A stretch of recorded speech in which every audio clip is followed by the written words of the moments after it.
Okay, so welcome everyone. Good to see you all. So this is the introduction session for the third Sphere Lab of the spring season, 2021. It is the second lab of a series of 4 in the series of Accounting Otherwise. The first one happened in November in Stockholm in 2020. So it's really a pleasure to have you here. We have, it's been an intense season for the Sphere. It started with a presentation at the Money Lab at the end of March, then followed with the Anarchive, the first Anarchive Lab in beginning of April. And then 2 weeks ago, roughly 3 weeks ago, we've had our Cryptoeconomic Design Lab, co-curated with Jim Dagdalen, who is going to be coming also shortly on the call. And this is the third one, which is kind of like a wrapping up and also a disseminating lab. As you will see, there's a couple of stuff happening on different fronts. So basically, now we're introducing the session. Yael and I have been working and discussing for the last few months around questions of contributive accounting, prospective accounting, gift economy, gift ecology, and also concrete matters in terms of how to organize as artist collectives in the current situation, leveraging the new possibilities offered by decentralized ledger technologies, which kind of stimulate the imagination for new kinds of organizing. So this is really the raison d'etre of the Sphere. And this is something that Yael and I have been discussing together for quite some time. We've met in a seminar I was teaching at Volksbühne here in Berlin around the critical cryptoeconomics. And that's how our collaboration and friendship started. And I'm super pleased that we are like almost 2 years later carrying it up till now. And I guess the best way or the easiest way to introduce you guys to the type of discussions that we've been entertaining within this Sphere around issues of accounting would be by sharing with you little snippets, little videos that we did back in September. So there is an attempt within the Sphere to have culture coming before structure. And in this case, we're playing with a form where we're trying to recognize and host fragments from previous labs, and in this case, fragments of the past. So I think it could be a nice way to start the session, to share with you the few videos that we have. It's very short, like 5 minutes. Lara Lotti happens to have been part of that discussion with Yael and I. So it's nice to see that she's here today. So if Lara consents, we're gonna present these little videos. So let me just share my screen here. And wait a second. Okay, here we are. Please let me know if you don't hear properly. I'm gonna put it as loud as possible. So this is a series of 7 little videos that will give you a sense of where the discussion was at back in September at the very beginning of the Sphere project. And we will then explain a little bit where our thinking is at now, a couple of months later, with regards to what we call contributive accounting. So here we go. Everything for me comes with paradoxes. So yes, we want to be able to have a better accounting system for all the effort and the contribution in a given project. But then there's a moment, if the tracking gets too systematic, it actually kills the project. But I mean, that opens up the question of what work is, and is work the only way to account for contribution? There's a lot of other work and, like effort that is put into modes of taking that maybe are not easily acknowledged or accounted for. And that's what you can begin thinking about with this decentralized autonomous organization that put at the focus of the organization, like the realization of project itself or the management of shared resources. And that's an interesting move from the individualized artist. Whereas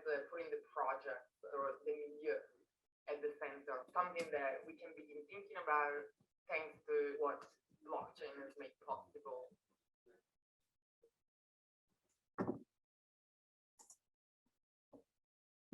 Blockchain is just a technological infrastructure. The sphere is a lot more than that to begin with. Thus, I do think it's important for people who are outside of technological discourse to at least get a feel of what is that. The blockchain is, if we imagine like a Google Doc, like a shared Google Doc. So basically, all the people who have the Google Doc on their computer, they have this document. In the case of blockchain, it also saves a version of this Google Doc forever. And there's a way of accessing it and tracking back on it and seeing like what has been written, who has written what, and so on. Yeah, the blockchain itself is never an endpoint. The sphere as a realized project, in any case, would be a lot more than that. If something like a blockchain or a software protocol would need to be implemented, it could be something to support this, all these processes.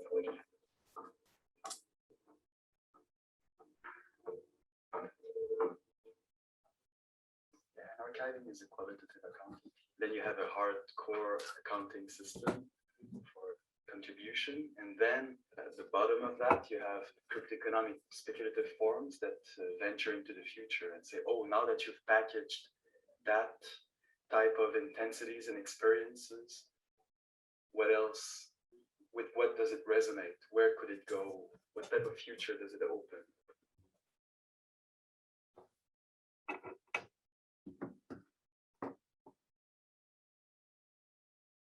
I see the contributive accounting as more like an internal type of technology, if you will, like to organize or acknowledge these alternative types of staking, contributing resources. So we were talking about staking and how it seems like it's quite hard for precarious knowledge workers to find ways to stake financially, say, into a project. So there's a lot of people that gravitate around this, like creative project spaces, for instance, like often take already a lot of time, effort, mental resources. But these alternative modes of staking are often not accounted for in the traditional systems. And so there's no way to acknowledge these types of contributions in a way that would be necessary, right?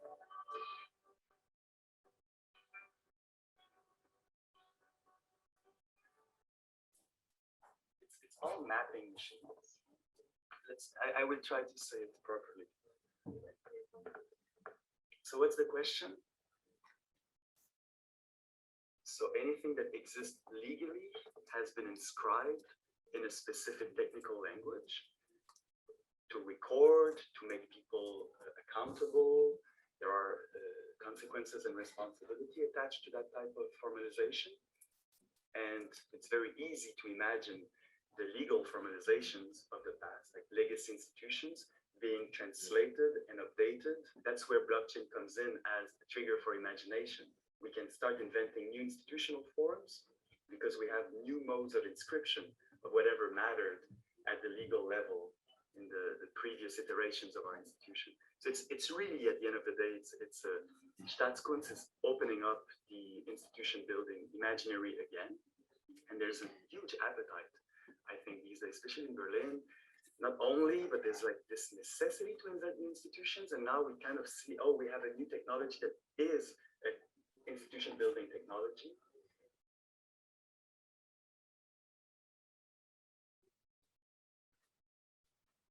We're taking up the question of funding as part of the art itself. The art of writing grants is just like a degenerated version of what Staatskunst could be about, like to bring ourselves to interface constantly with what we expect will receive funding is the same game that people in the startup world are doing when they try to imagine what type of project presentation could appeal to some venture capitalist. So the funding is definitely part and parcel of art. in different ways. And Staatskunst is a kind of a playful way to reopen that divide. Jean-Luc Godard, I don't know, like all sorts of critical art, Dziga Vertov, they all played with the medium to show what the medium was making possible. So the way that we found art these days mattered tremendously. And the whole blockchain space is an attempt at reimagining what funding is about, or what money is even.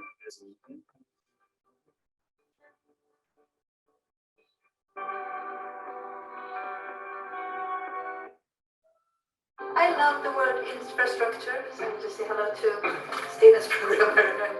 We're also adding a tool of administration to the individual artists who cannot afford producers or agents or sales structures, because there's very few today. So with all these contracts and with all these templates and with the help of processing and actually documenting your own artistic process, we are not stealing the work from the administration. We are actually supplying some kind of templates and checklists and guide advice to all these people who don't have access to spending the money on the middleman. And you're freeing the middleman for others. Exactly. That's Sarah's, I wrote this diagram like producers will to self-destruction. Yeah. I think that's a good narrative. We are the like ex-bureaucrats that we want to let go of.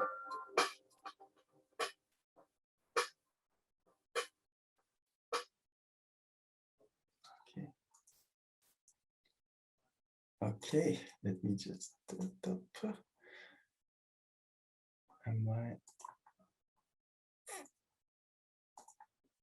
okay, I hope okay, yeah, I'm back.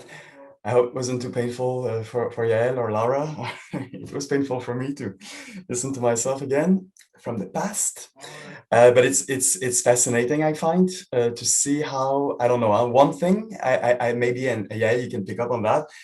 The discussion started very strongly with the idea of contributive accounting, how to recognize other modes of contribution in projects of different kinds.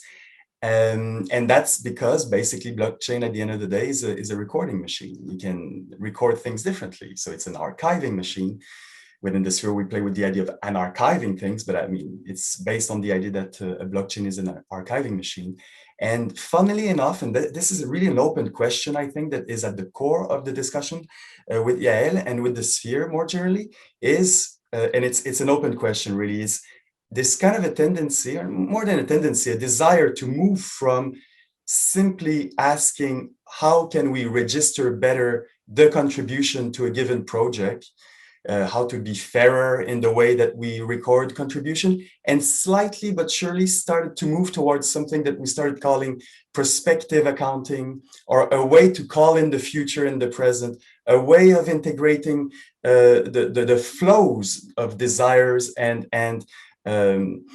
contribution, but in a way that is less, may I say, like flat-footed. Because the problem with the contributive accounting as it's normally considered of is that we end up, like I didn't even remember saying, if you start taking too much, literally the question of accounting for everything, you actually kill the desire that makes the project possible in the first place. And this is something with Yael we've been thinking in all sorts of ways, and kind of led to the lab as it is now, with its very particular structure that is very open-ended, and that I can describe later on. But yeah, I don't know if you want to bounce on that. Yeah, maybe I can just say that we were, I think that when we started thinking about contributive accounting, then we realized that generally accounting in a way belongs to the realm of commodity, of commodification. And I'm, as a curator of non-object-based art, and I think this is a really important context to, in the performing arts, it's an important context to understand from where the project generally arise or came from. Because for me, the performance art was an art and a medium that specifically try to subvert the nature of commodity of the artwork, and therefore like intellectual property, the price the definition of artworks were quite foreign elements, and so I started feeling, although I spend most of the time in front of budgets and spreadsheets, Google Sheets, I wanted to really try to think, how can we really think about this as an ecosystemic question, and that kind of brought us into the space of thinking really in quite large terms, I would say, of not only a technological shift or some kind of an administrative solution, but rather a cultural shift. And it made me start to think about why do artists even have this kind of tendency or need to hold on to their, what is my part, what did I contribute to the artwork, and how do I make sure to be recognized for that in the future of the development of this project, and where is the solidarity and the cooperative nature of artistic production, which is so natural to performing arts. Most performing artists don't work like the traditional visual artist who works alone in the studio. Performing artists work very traditionally, very oftenly in groups, in collectives, and performance art. And we have manifestos of artists that from throughout the 20th century have repeatedly, stated their alignment with collaborative and cooperative strategies. And this kind of like, how do we call it? The double book accounting, the double entry accounting. Double entry accounting is a practice that was important from a different realm into this communal or common, the realm of the commons, of the art commons. And in fact, it feels, if we really go back to somehow, for me, as a practitioner, if I go back to the source somehow, it feels really quite strange to think in those terms. And I find myself much more relating to terms of generosity and reciprocity and gifting. And I think we're going to dive into that a little bit in different ways. And this is also how later we arrived into thinking about taxes being an art form that is very heavily funded from public money, and thinking about the whole process of that money being collected from publics, public, like citizens, gifting these monetary contributions and being collected, and then in order to subsidize the production of artistic knowledge, including artworks. So like artworks are part of that sequence of the process of the artistic practice. And then we dive deeper into the rabbit hole of taxation, and this is where the reading group that we're offering tomorrow on Friday. Sorry, on Friday, is coming from, where we really want to think about this connection between the gifting and the contemporary manifestation in a societal form in taxation, and think about the entire flow. Basically, accounting otherwise is, and the sphere more generally, we're concerned with new ecologies of funding in the arts. And there is different tendencies within the collective when it comes to strategies for how do we approach that question? So on the one hand, what Yael just described, the Staatskunst aspect of like, how do we interface with public funding as it exists, and how can we strategically make a cut and maybe get a better share of the cake, or distribute the cake differently. I really appreciate Yael's courage when it comes to tackling these issues, taking them by the jugular, or like really, the question of taxation is there. You know, I like to call it like the positive unconscious, or the back end of social life. Everyone, we're paying our taxes. There's a whole financial infrastructure that exists. Out of that, there is a bit of funding that goes for the arts. You know, there are agreements and protocols that have been set over the years, and we're benefiting from it. We don't want to bite the hand that's feeding us, but at the same time, the hand that's feeding us is kind of determining a type of art that we're producing. Is it the type of infrastructures that we want for the art that we actually need for the future? You know, like all these huge questions that we clearly don't pretend to have a solution for, but we are giving our best shot at opening up a problematization field for these questions to be discussed. So here, today is kind of a snapshot, you know, of a process that is ongoing, that we're trying to make public up to a certain extent.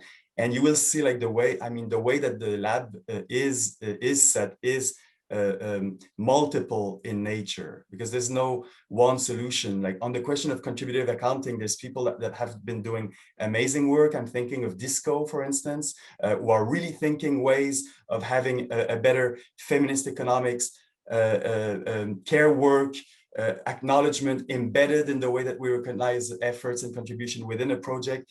In our case, as Yael suggested, we kind of went opening up the question of new modes of relation, new modes of contribution that are maybe a bit less geared towards labor and the recognition of work per se, and start going a little bit towards this kind of a double-binded, complicated relation between gift and forced gift, that is taxation. So this is one aspect that we're going to be dealing with on Friday. Another aspect of the sphere that is really key, clearly, is the experiment that we're doing with distributed ledger technologies, with multisigs. We're very much connected with the cutting edge new developments on the crypto side of things. The whole previous lab about cryptoeconomic design was all about that. So we won't go too much into details now with regards to what the sphere is putting together. You can just check the videos about You Can't Be Alone in the Liquidity Pool. Here, what we're adding to that mix is a live experiment with new forms of collective fractal ownership. So we're super happy to host Goldman Snacks. I imagine that most of you are on the Discord channel where the game is going on. If you're not, I would strongly suggest you join in. Even though you're not in Berlin, you can still join in. You can attend online the type of negotiation that are going to happen. So basically, collective fractal ownership is a way of activating the power of distributed ledger technologies for future organizations. And this is quite new. I mean, in a sense, it's not new because there's been different forms of incorporation in the past that are using shares of different kind. And you can already see how playing with collective fractal ownership has a pharmaconic nature, as Bernard Stiegler would likes to say, meaning that ownership is a pharmacon, I would say. It is both a potential remedy and definitely a poison. So this is something that we will discuss further around issues of gift economy later on, maybe even a bit later today. But let's say that part of the sphere is committed to go on the edge of what collective fractal ownership can be about. And the best way to do so is through a simulation. So we're super happy to work with Goldman Snacks in this regard. And the scenario is, for those who don't know, we're playing with a fabulation around which the Tesla Gigafactory being built in the suburbs of Berlin, we would like as a collective to reclaim the land And Goldman Sachs has made a proposition to us in order to coordinate our efforts to reclaim the land on which Tesla is building its gigafactory. And I will give you more details at the end of this session, but you can join the Discord channel. Maybe someone, I can share the link later on the chat here, but that's the other aspect of like, okay, we have new technologies, we have new imaginary of what organizing could be about. We can transform the legacy institutions, which, Yael, you said it really nicely, because we're dealing with performing arts here. How do we account for contribution, or performing arts, but also knowledge production, which is quite different from a collective of coder, when once the line of code is ready, you ping and you say, here's the code, and then someone else revises the code and says, okay, the code is good, and then your contribution is locked. We're in performing arts here. The contribution happens at a very different level.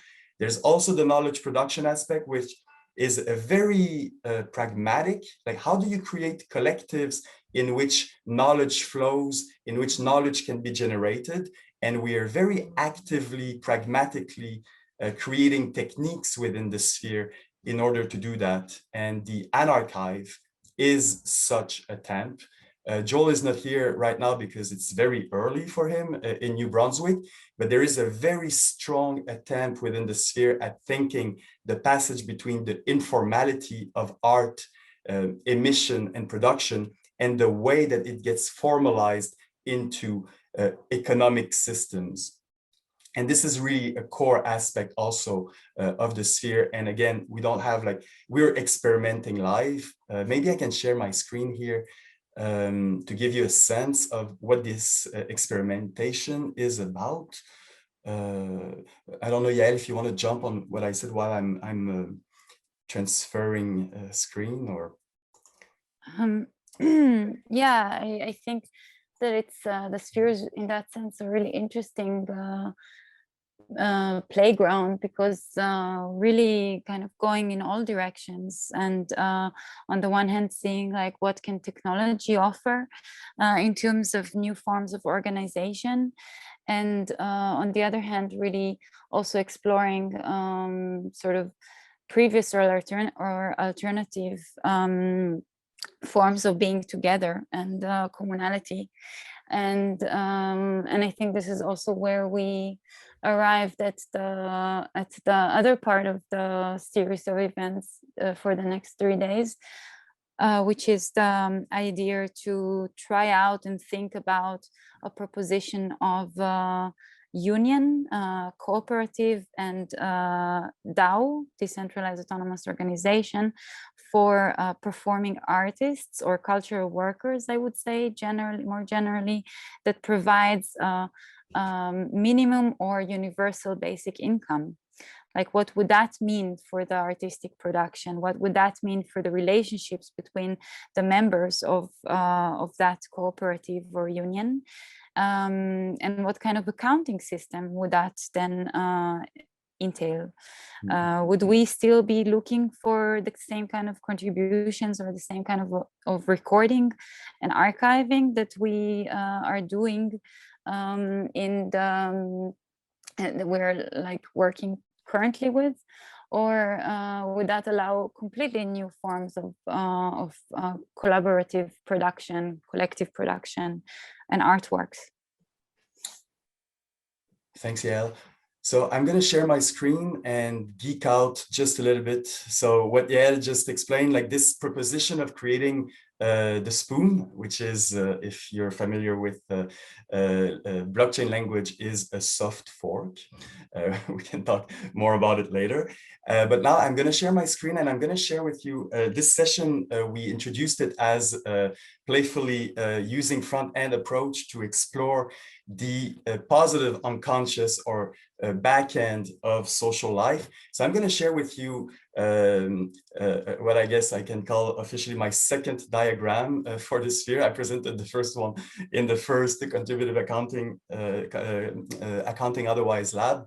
And I will try to navigate a little bit with you with all these words that I've packed in this diagram, and I hope it's digestible. It is, let's say, if I build on the previous lab, a view of the sphere from within the liquidity pool that we are generating for ourselves. That is a liquidity pool in which art flows and value flows are mixing with one another,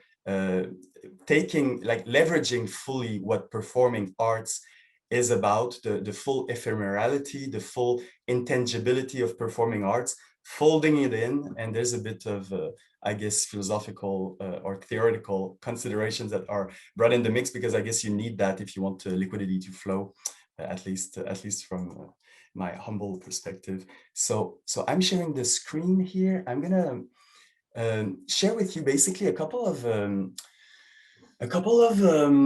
coordinates that we're exploring within the sphere, and that will open up for the conversation.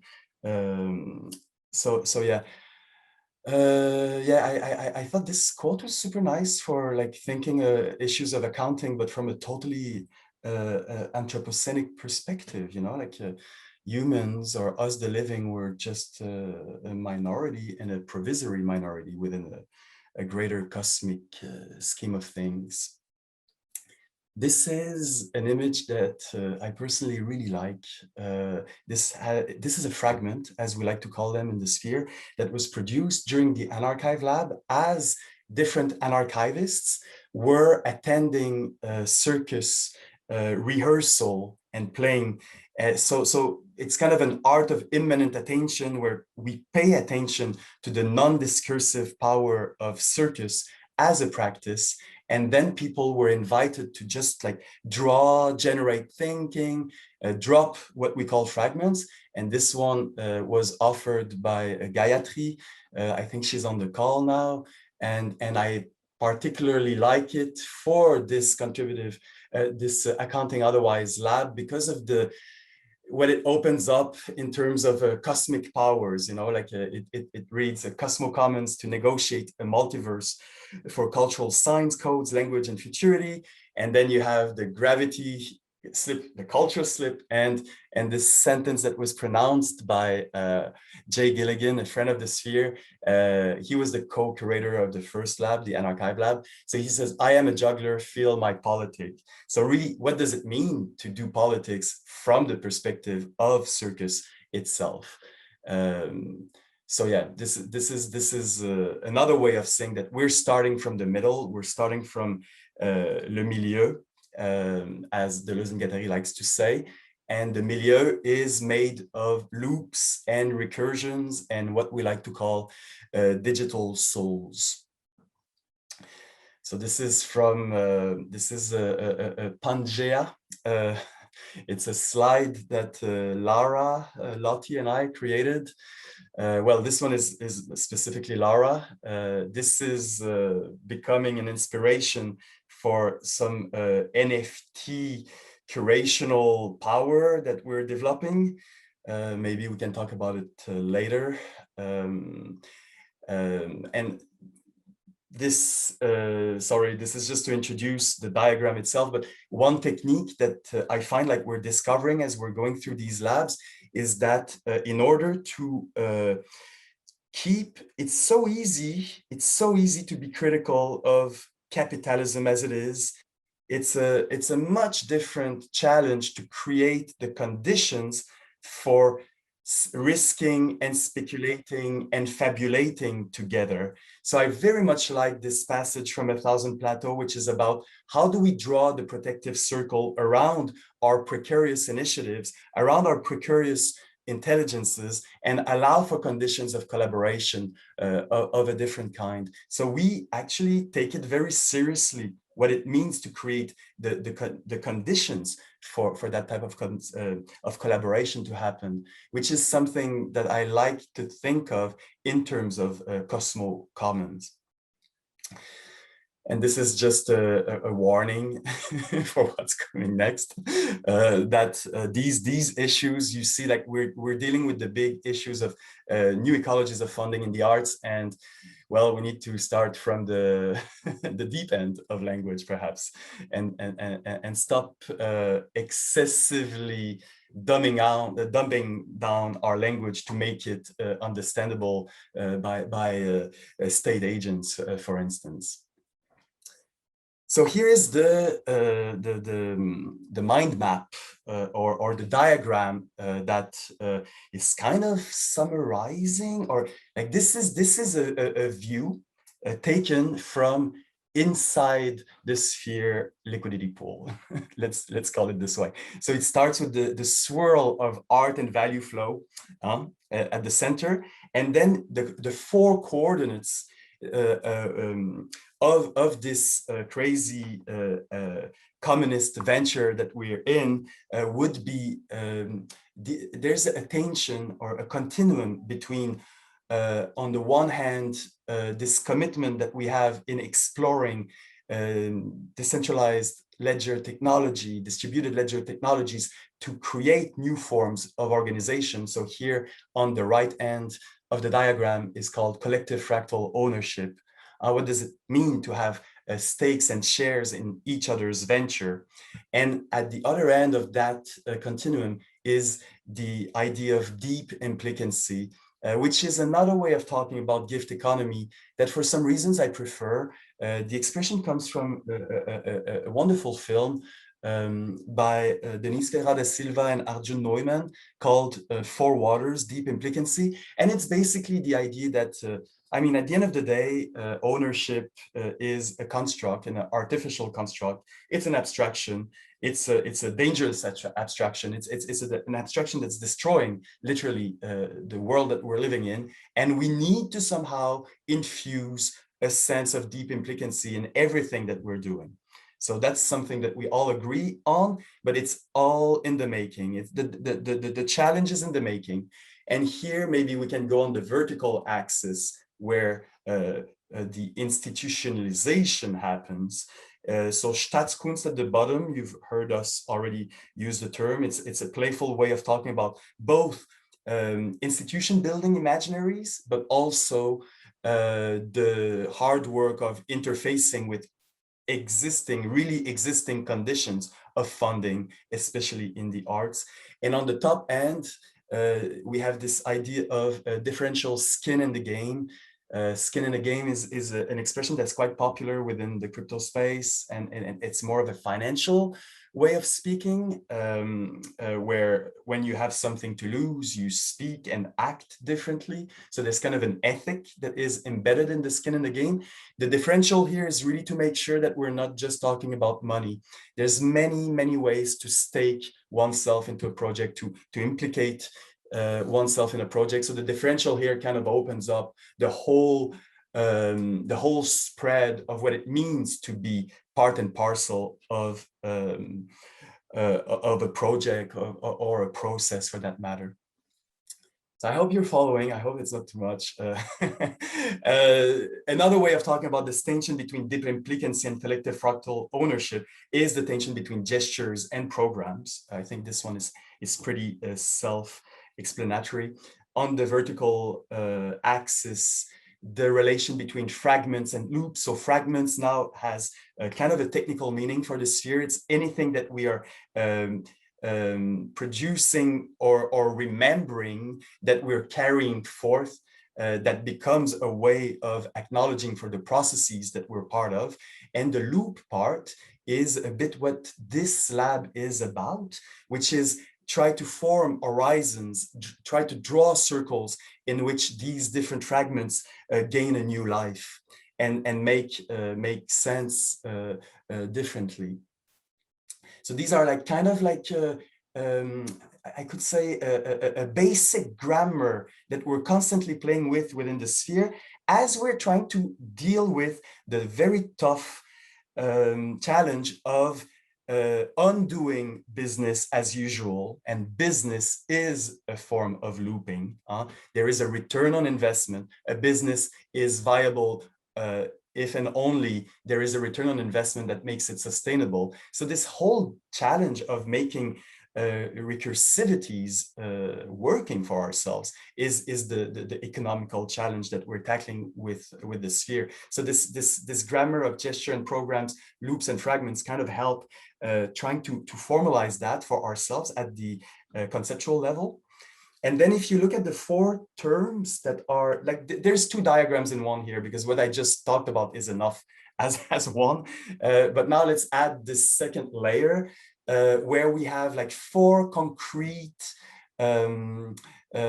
activities or techniques or perspectives that we're actually developing within the network that the sphere is. So I already told you about the Anarchive, which is a practice that we're developing that has different different utilities, but one can be simply that we use it as a way to activate collaboration, brainstormings through very simple means like producing fragments, putting them in Google Slides that we can then play with. And we have a Google slide for this event as well that I will, that is at the very top of the chat, but I guess we can post it again in the chat. You're more than welcome to join, share fragments of thought, links, things that you resonate with. Yeah, that's a way that we've pragmatically tried to activate something that another collective that now I forget the name, they have a website called Art is Open Source. They talk about peer-to-peer ethnography. And when we wrote the grant, we thought peer-to-peer ethnography is such a fundamental way, an important way to activate the flows within our digital collective. And then it became many things. And one of them is the Anarchive as a series of techniques that are being formalized, especially by our great friend and colleague, Joel Mason. So Anarchive is one. Squad Wealth is another that's quite different in mindset. Squad Wealth is an expression that Lara Lotti and her collaborators, Sam Hart and Toby Shorin, have coined, that I really like, that has like a great resonance in our milieus these days, and basically gives you a sense of like, how do you organize as a tribe, you know? How do you organize as a couple of people that you trust, with whom you're ready to open up a multi-sig wallet, for instance, and start experimenting in the flesh with new modes of self-financing.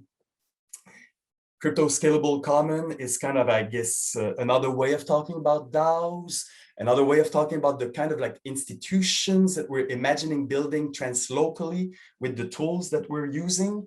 And the scalable part here is kind of important, and it's a tough one because on the one hand, to protect the qualities of deep implicancy, you need to be critical of what scalability is about. Not everything is scalable, not all qualities are scalable. And at the same time, scalability is part of the game, especially if we're thinking about translocal unions or organization of the future. So, and the crypto makes it possible also. So it's another way of dealing with trust. And last but not least is the Cosmo Financial Proposal, which is a way for me to wrap up a lot of the considerations that we're talking about. Cosmo Financial Proposal is a variation on the Cosmopolitical Proposal that has been drafted by many people, but let's say that I'm particularly influenced by Isabelle Stengers and Bruno Latour also here, and the Cosmo Financial Proposal. So the Cosmopolitical Proposal is about not presupposing the worlds, the different worlds that we're encountering. So in finance, in the financial world as we know it, there is liquidity because everything is made equivalent with one another. So money, as this crazy abstract medium, makes everything equivalent with one another. The Cosmopolitical Proposal is a way of claiming the autonomy and the differentiality of the different worlds that are meeting with one another, which then can lead, for instance, to a gift economy reloaded, where the full differential between the worlds is acknowledged because it is destroyed right now by capitalism as we know it. Cosmo Financial Proposal is a bit more precise when it comes to value discovery processes. So in finance, you have what we call price discovery process, which is the way that through bidding, through competition, price gets formed, and price is a very valuable information. And here, if we play a little bit and we move out of price as the ultimate signal, what type of processes can we imagine that would encourage value discovery process? And here, maybe I can just read rapidly because I want to formalize that aspect further. That's very dear to me. So if cosmopolitics is concerned with more than human communities and the way they attune with their associated milieus, the Cosmo financial proposal extends this view by integrating the promises and challenges raised by cryptoeconomics and derivative finance affordances. The Cosmo financial art of belonging and becoming foregrounds value discovery processes that are not confined to the logic of the market. For what we owe to one another is not something in particular, it is the very unknown that envelopes our existences, the zone of opacity and indetermination delineated by our more or less felicitous encounters. The Cosmo in cosmopolitics or cosmotechniques or cosmofinance refers to the unknown constituted by these multiple divergent worlds and the articulations of which they are capable of. Many of these articulations are not readily available. They need to be discovered. They need to be protected also. Virtual values tend to resist usual modes of categorization. The other as expression of a possible world is always in danger of being generalized, explained away, and managed out. Everyone knows how stifling it can be when one is asked to list or enumerate what we say, what we call their values for organizational purpose, political correctness, or otherwise. Values exist entangled in relation. They require a patient elaboration of an ecology of fluctuating practices to find their way to expression. They require a welcoming culture of the interspecies. And when Isabelle Stengers tries to describe what this culture of interspecies is about, she describes it as the delicate interstice where dreams meet one another. So she says, only who dreams can accept the modification of its dream. Only dreams or fabulations, because they are enjoyment of living values, can greet the interstices without the panic effect of who is afraid of losing grip. So that's, sorry if it's a bit heavy here, but this is like kind of a formalization of what the Cosmo financial proposal is, which works hand in hand with collective fractal ownership, with the idea of bridging entangled relations, deep implicancy with something that is more applied in terms of stakes and shares. So yeah, this is, and maybe to finish here, schizophragility and co-immunity would be a more like a psychopolitical way maybe of describing things. Like the schizophragility is a way to say that what is most vulnerable in our practice is also most valuable. And on the other hand,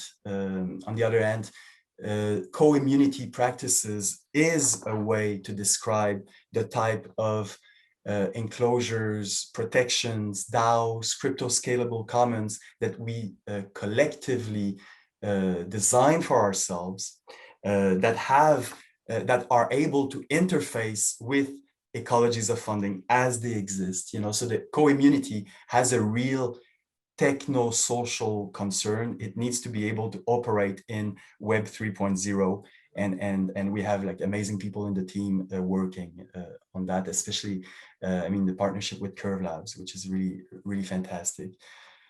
So maybe all of this, and I could conclude here for this this part.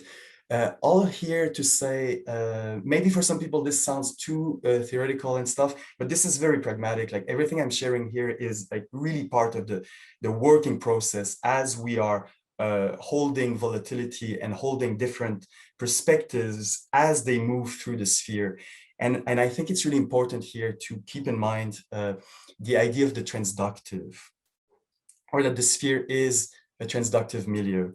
meaning that, maybe I can read here, knowledge is a transductive process. It is not a package that is passed from one person to the other, but a system which produces the nodes in the network, you and I, through the very process of circulation. And this is super concrete when it comes to imagining new ecologies, new collectives based on Web 3.0 that start interacting, it's really at the end of the day, processes of co-learning. And how do we facilitate that? How do we protect that? And then how we set the conditions for learning processes to formalize themselves into a venture, communist or otherwise, ventures that will then take certain type of risk and will require certain types of formalization, legalization, DAOification.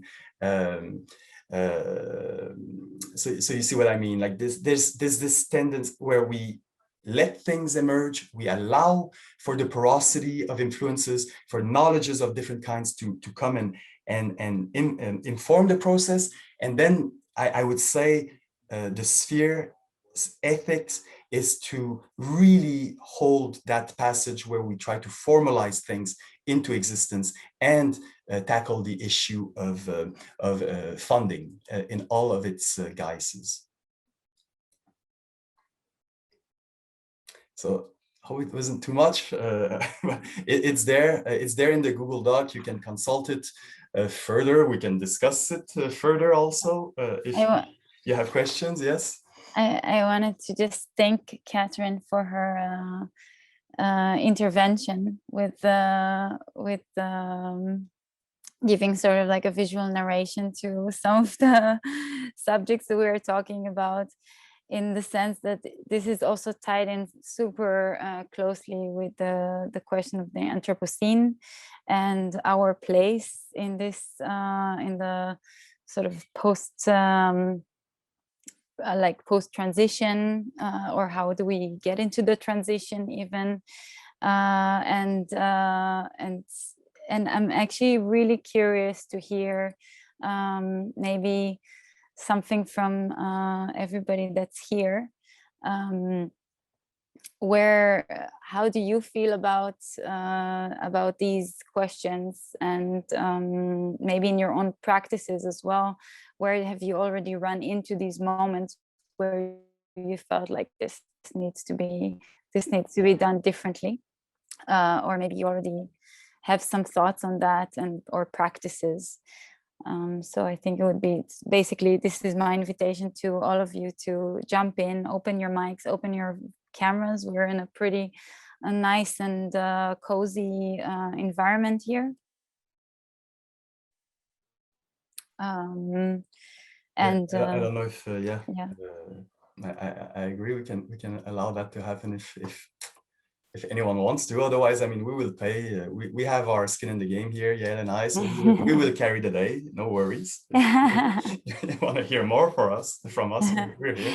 I wanted to say that, that maybe like, so just until everybody or somebody wants to jump in, I wanted to pick up also on what you said, Eric, and bring in, like, just to maybe a little bit again, like open the appetite for the reading group, because I really think that this would be a really nice occasion to come together and think about these questions of where do we step from the kind of context of immediate gift economy in the context of a common or like a collective, and think about it in the interface with cosmopolitical organization. And I wanted to just read the quote from Sloterdijk that kind of accompanied us, I think, in the last few weeks. And he says that in the latter case, the symmetry is synchronous. Gift and counter-gift are directly linked to one another, hence the price of the good. However, there are many things that don't have a price, yet they need to be supported, need to be paid for. And in these cases, a much greater return is expected, but postponed into the next generation, or perhaps even 5 generations later. And then he continues to quote Lacan on love, which is the title of this session. And he says, you only get it by passing it on. One only has it as long as there is someone to give it to. It can't be owned. And I think it's a really nice, together with Catherine's visual intervention, I feel. Let me see if I can put it. I'm pinning it now so that the recording can follow pick up with on me. it. Yeah. And I'm thinking maybe, Yael, I can engage in a bit of a play fight with you if you would like. Let's go. As we open up this gift ecology, gift economy part, I was thinking of this little passage from the summary of Anti-Oedipus in words of one syllable. That I used as a prompt for a text that I wrote recently called "We Too Have a Code," and there is a nice provocation in that little text, which I find connects quite closely with the idea of collective fractal ownership. And as a differential tension with what you were suggesting, also like the idea that you only get it by passing it, you can't own it, so you can't own it, yet somehow we need to take up the challenge of keeping some for ourselves, to put it abstractly. So what does it mean to keep some? I'm going to read, this is the part 3 of a summary of Anti-Oedipus in words of one syllable, which has been a great inspiration for me recently. And to try to create, to engage, or like to reconstruct the type of discussions that we're having with Yael when it comes to how much speculative generosity and how much realist staking and sharing and owning. So that's so third chapter I'm going to read. A tribe will scar your skin to mark a code on you, so you know what is your part of a flow and a break and a flow and a break and so on. The king will want to make the code for a flow and a break and a flow and a break and so on be his code. Us, now, we let the old code break down, and now we let a flow and a break and a flow and a break and so on run free. But we too have a code. Do what you want as long as you can make a cut in a flow and keep some. It is a hell of a way to run a code. You have to go to the moon and start a war and so on, just to keep that code at work. So this is kind of like it's a tough one. It's a tough one. Yeah, especially I think when we're thinking about, I think, the kind of mentality behind stewardship, like also in terms of our relationship with the ecosystem and other species and so on. I mean, where do you cut there? Where do you own? What does it mean to own? Do you have to own in order to share and stake? That's it's a very good question. I think this is one of the fundamental questions that I have. Do you really like? Does it not? Can you not share and stake stewardship instead of ownership? Mm-hmm. And in with the mentality of a much greater return in 5 generations, this is the stake. This is maybe the ownership of the the vision of the dream of the dreaming together. And then to keep up on that flow, how do we make sure that this staking and sharing is remembered 5 generations down the line, or does it even matter that we know where it's coming from? That's the question that with Joel we like to discuss in terms of processual programming. That is, what are the little bits and fragments that we activate in the present that will allow for these processes to actually take place beyond beyond the good sentiments or beyond the hope and aspiration of having a long-lasting commitment. And we really mean it when it comes to the Anthropocene condition and the type of art that we're calling in also. What type of art do we need for that type of processes to actually take place? That's a very immediate question that somehow the Goldman Sachs crew are dealing with in their own pharmaconic way. Mm. Yeah, I think I think actually that that you need even maybe a little bit of a greater belief, because I'm just thinking about a passage from this book from Robin Wall Kimmerer about braiding sweetgrass, where she talks about the pecan trees that were planted 300 years earlier by the Native Americans that were forced to leave their grounds, and then these pecan trees are now feeding the ancestors, or like the not the ancestors, sorry, the next generations of the same communities.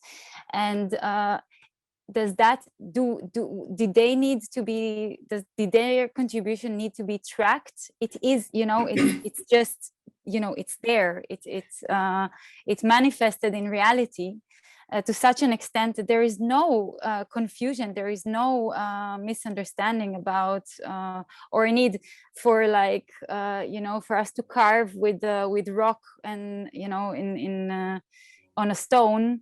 I contributed this, I need to be, you will be granted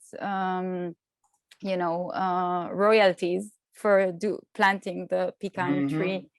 Simply is it the way to go? Yeah.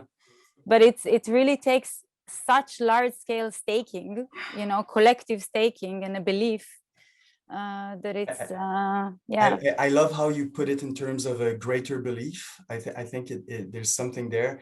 Let me say something a bit scandalous, and then I will go back to what you're saying. Because when we talk about beliefs in the world right now in a COVID time, it's very weird how it's expressing through financial markets. Like life is kind of on hold and all the assets are going up, and especially in the crypto world, it's like insane, perfectly schizophrenic. Like what type of staking is that? Like what type of game is being played at the global market level?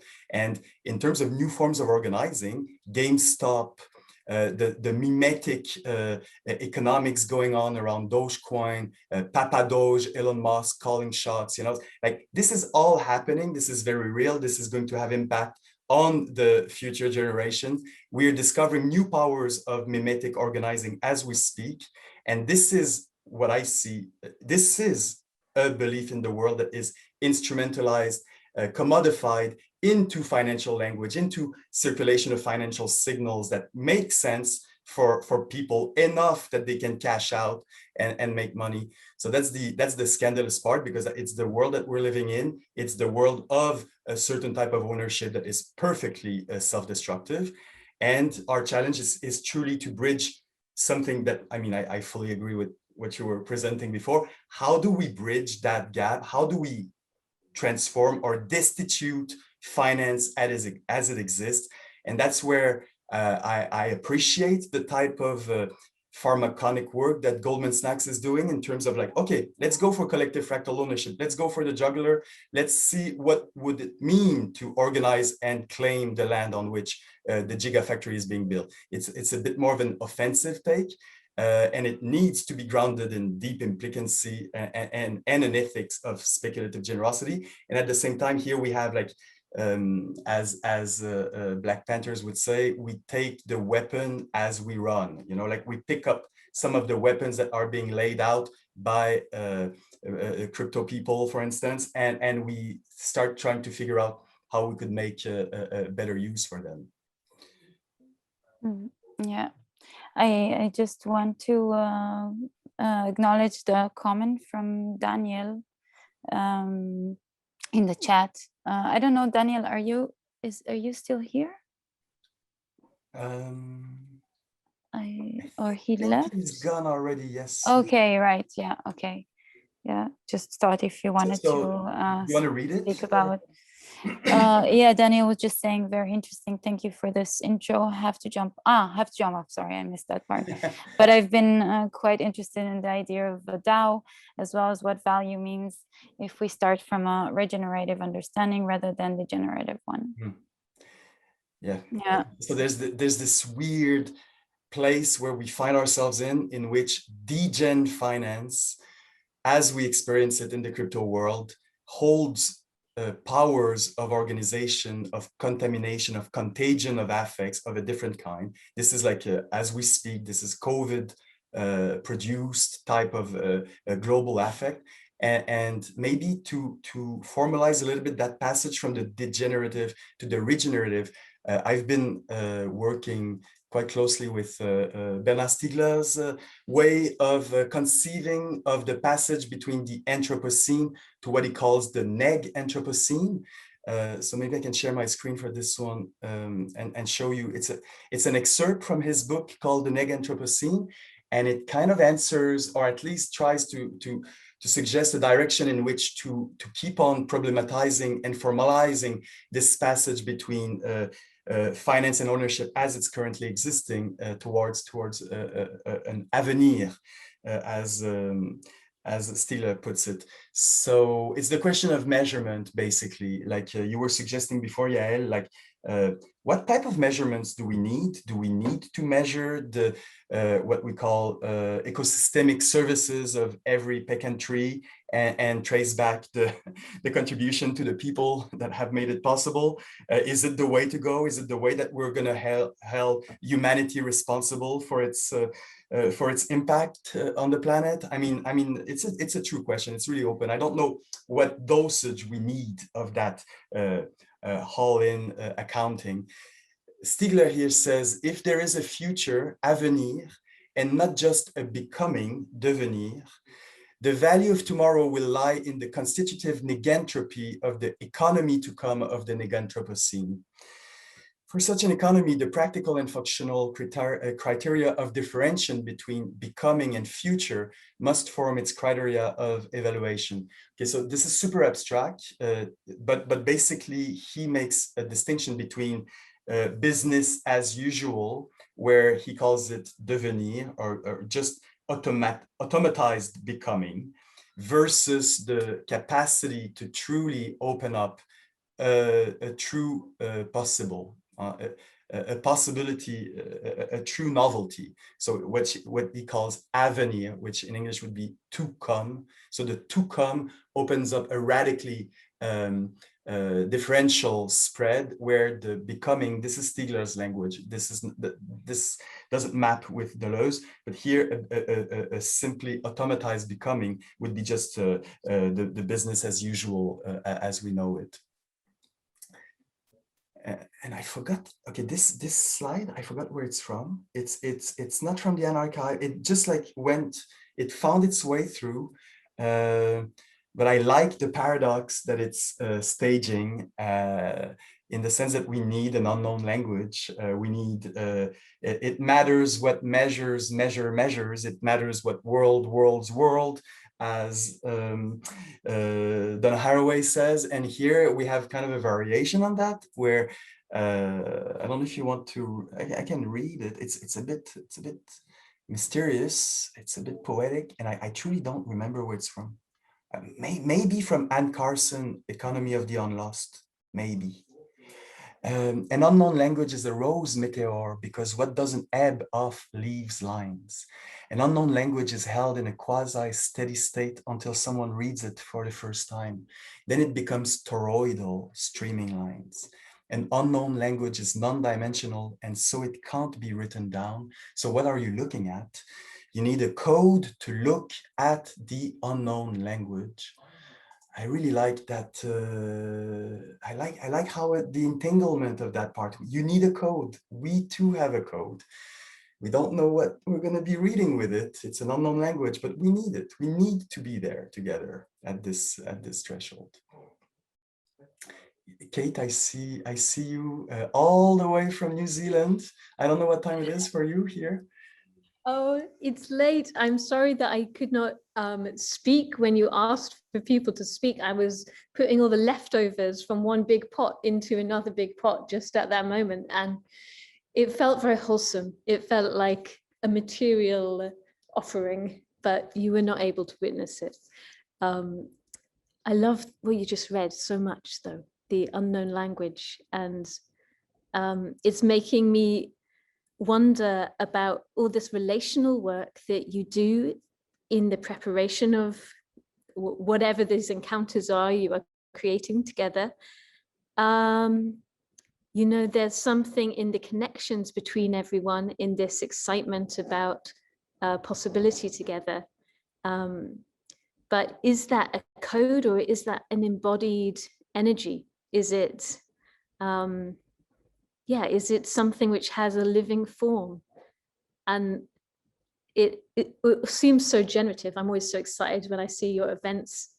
I'm not sure how my sense of a code fits in there yet, but this is just what's suggested to me.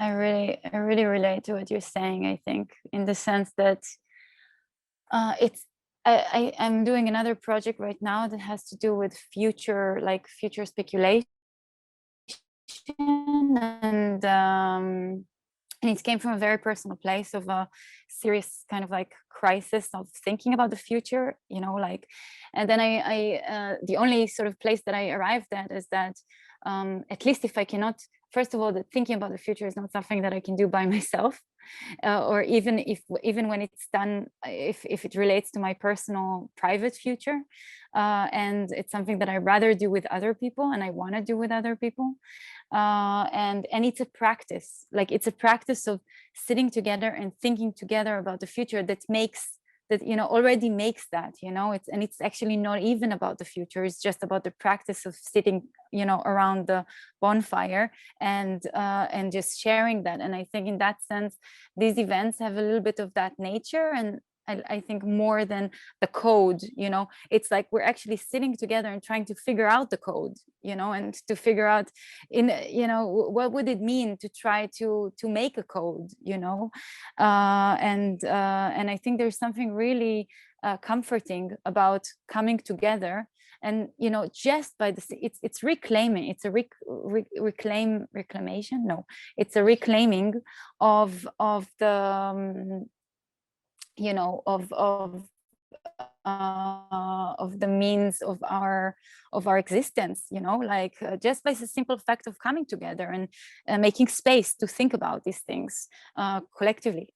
I think this is where the generosity also and the reciprocity comes in, like in the practice itself. I see that, Catherine, you want to say something? Hi, can you hear me? Yes, we can. Yeah, thank you so much. As usual, it's just so extraordinary to hear all the words that I love joined together in several sentences. I wanted to kind of add a personal experience of the last 3 years, which is stewarding and taking care of other people's houses or libraries or places. I've been living in other people's spaces. Sometimes I pay the rent, but even if they pay the rent, even if I pay rent, I've experienced some absolutely extraordinary, just kind of taking up the place where the other person left off, whether that means, you know, taking care of their mail or returning a speaker or cleaning something or painting a wall or whatever it is. And it's elicited some very interesting reactions both within me and with other people, because I find myself, particularly the last couple of days, slamming against what society expects us to do in a transactional sense. And I'm not even talking about, you know, buying a piece of soap. I'm just talking about how everything is mine or yours, and there's a line drawn between it. And sometimes when you're incredibly generous, people don't even understand. It's as if you're speaking a foreign language. And I'm not always incredibly generous. I'm sure I've got problems, but I just, yeah, in the making of a new something or other,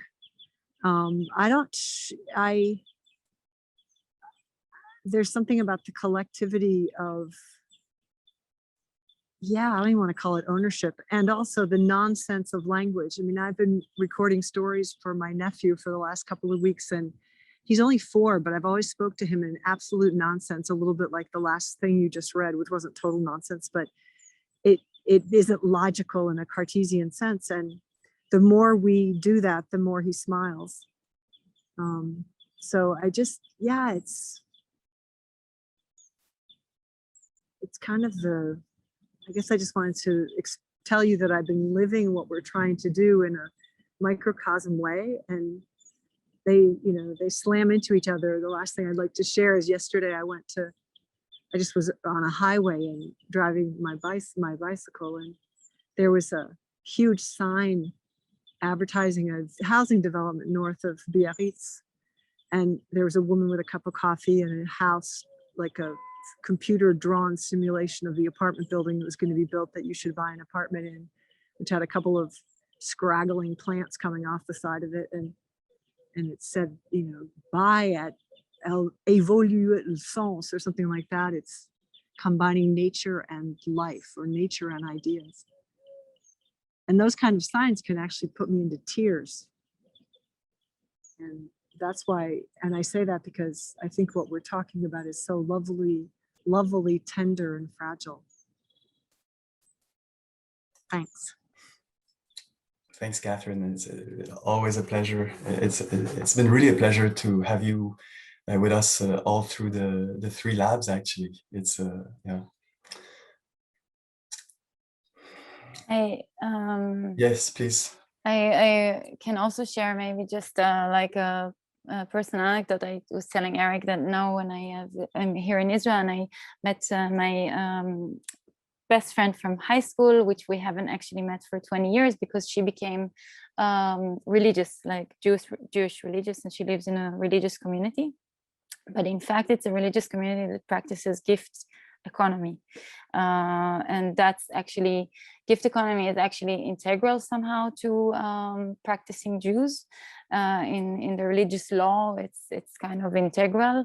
I have no intention whatsoever in exoticizing or, phenomenalizing this cultural manifestation. It was just interesting for me to encounter it as somebody that lives, like for her, as somebody that lives inside this community that as an outsider sounds like, God, how much effort are we trying to put into just trying to achieve like a third of what they have in place, like when they don't rely on money with families of, 5 and 7 and 10 children, and there's no money exchange involved. There's a lively community life.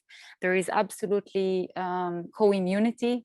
There is absolutely accountability for all the members. But it's interesting that it also, sorry, before I say this, I also, she mentioned, I was telling Eric, she mentioned a term that I knew, but I never really kind of put my kind of concentrate on it. And it's called chesed in Hebrew. And the meaning of it is kindness or love between people, specifically, or of the devotional pity of people towards God, as well as love or mercy of God towards humanity. It is frequently used in one of the Bible books in the letter sense, where it's traditionally translated as loving kindness in English translations. And I think in the way that they practice it is that it's a quality that one has. Like chesed is something that you can have, and it is like doesn't even go into the whole dynamic of gift and counter gift, because it doesn't acknowledge the gift. It's an intrinsic motivation, intrinsic generosity that everybody aims to have. And it was just interesting for me to encounter that, because also to acknowledge that how difficult is it to implement actually a system that functions, a society that functions, or a community that functions on the basis of these values? Like how strict and closed that community needs to be in order to maintain those values, and what do we need to do in order to what kind of community do we need to design in order to be able to implement some fragments, some similar ideas to those values. Yeah, that ties up with what you were saying before in terms of like greater beliefs, the greater beliefs that manifest the type of staking, to put it in a harsh word, the mutual accountability for one another. Yeah, Gayatri is here with us. We've had this conversation for years. We've met in Mumbai back in 2017, where we were playing the interspecies token game, which was a way to kind of break up and break open the very monolithical medium of money. And Gayatri has this very nice way of talking. When we talk about economic stakes within the traditional Western concept, like economy has always been a science for the scalability of a certain system of care, let's say, for like greater ensembles. It's the law of large numbers type of way of knowing the world. So economy applies for these extended communities, which we actually call societies. And that's I mean, it's a classic in sociology. How do we think of the interface or the passage between the Gemeinschaft, the community, and Gesellschaft, the society? That passage is really problematic. It is being played out in different ways over the years. The modernist or the modern imaginary is presenting society as an evolution out of the strictures of community as you've described them. The community that you're talking about has an extremely heavy code that most contemporary people won't be able to abide by. There is even, like, if we take it from the other end, there is a weird joy in being anonymous in cities that people are actually enjoying a lot. So it's a tough one to try to imagine new communities out of these constraints. And yeah, there's a lot to say at this threshold. But I think there is kind of a general understanding or kind of a consensus that we need to bring back some of the community into existence. I mean, if there is a symptom of that, is that community by now is completely appropriated as a term. Like community is a perfectly capitalist term as we speak. I mean, the term has been completely appropriated by all sorts of ventures. It's all about community building around the product, blah, blah, blah. So I don't know how much we can say from it, but the spirit is definitely that people call for a form of proximity, intimacy. This is something that squad wealth somehow is playing with in a very nice way. How do you operationalize the type of intimacy that you actually want and curate and enjoy with others, and how to bring it to a next level where you start interfacing with perhaps other people that have done the same type of elaboration, which we can start imagining. I mean, it's happening in different ways already. Like the whole art world does that analogically.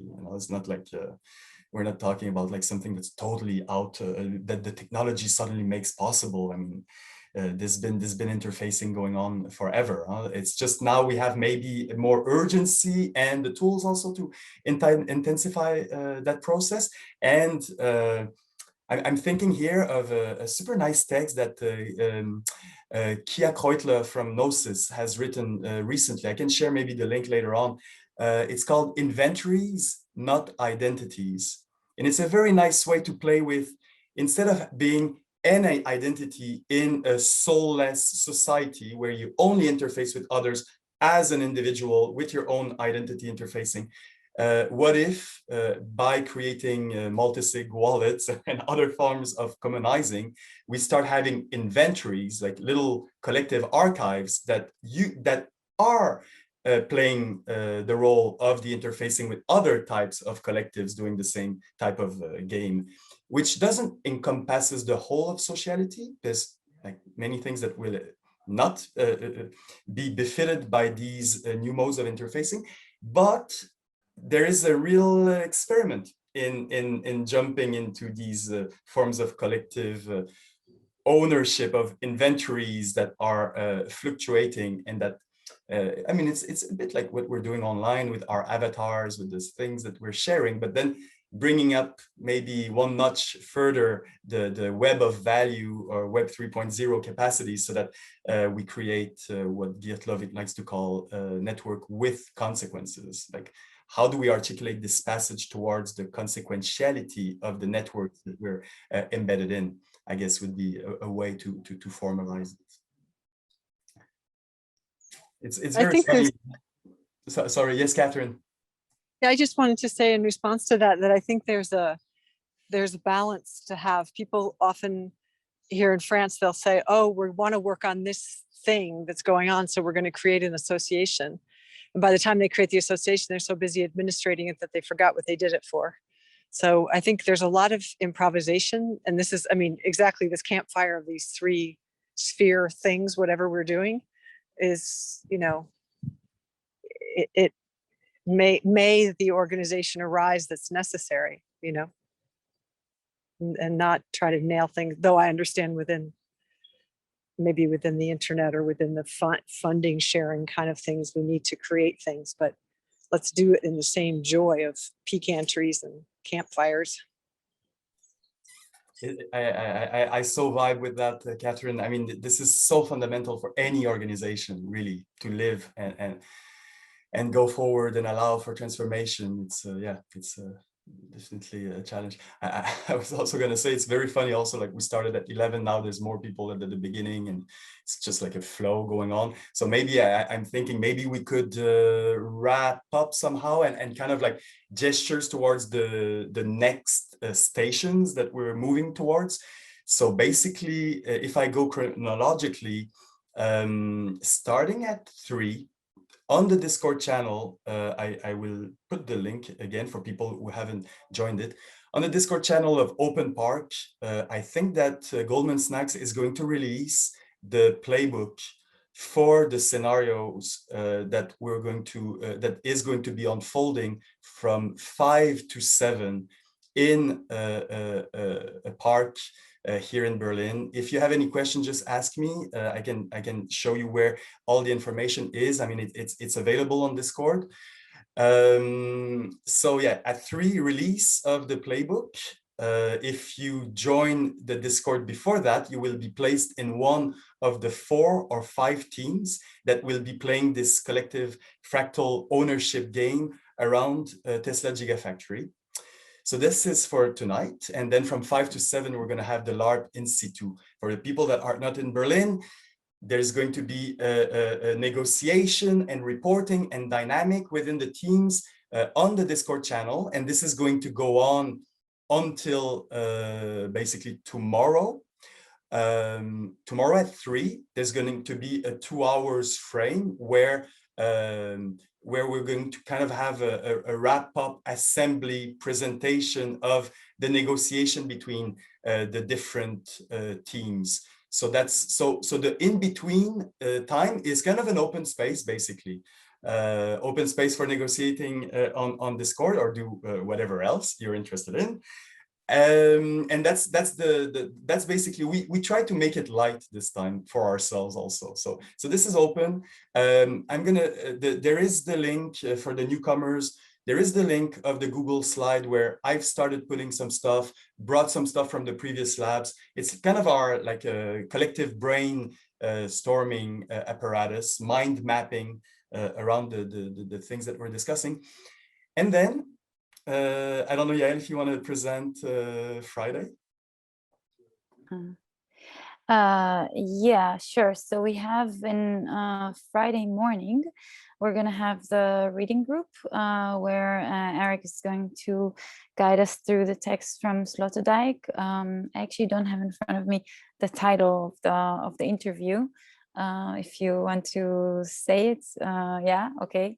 I forgot the exact title, but yeah, the link it's to the on text the is in the schedule, and otherwise just contact us. Yeah, exactly, where we dive into kind of the cosmopolitical understanding of gift economy through taxation, and then afterwards at is it, I think it's 3 no 3 to 5 3 3 to 5 CET Berlin time.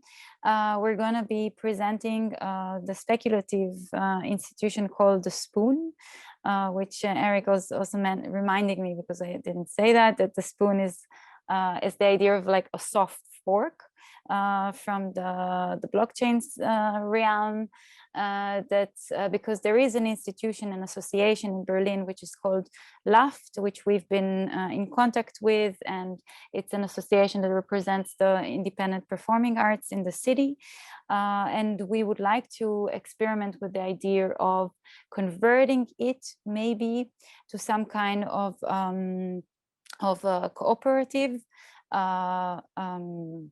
union and DAO that that provides universal or minimum basic income for its members as an experiment. And we invited a few friends from the Institute for Radical Imagination and Zygmunt Zacharias and I think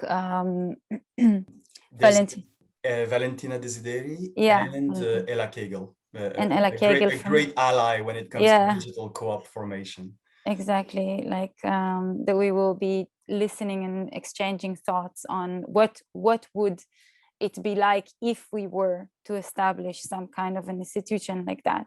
And I think after that session, we're going to do a little bit of a wrap up of all the 3 days. Yeah, maybe I can add, we wanted to keep it light, and there's most probably, because of like, now you see like the type of considerations that we're holding, it goes from the like cutting edge tech, just as yesterday there's a white paper from a new platform for fractionalizing NFTs that was leaked on the Discord channel. So I mean, we're really holding quite an intense and widespread here between cutting edge tech being developed here in the surrounds of Berlin and beyond.